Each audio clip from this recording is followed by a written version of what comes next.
انا نقول منين جات هاد الجلابه؟ يلاه هي منين جات تخلقت هاد الجلابه؟ منين؟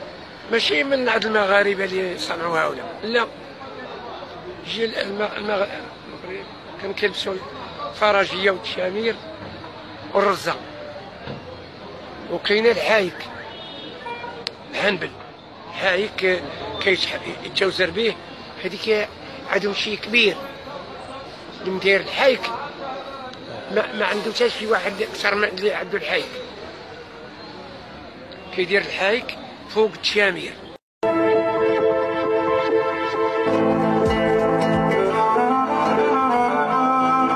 في مدينة نضروم التي يعود تاريخها إلى القرن الخامس هجري تصنع الجلابة، وهي اللباس التقليدي الملكي الذي يرتديه الرجال.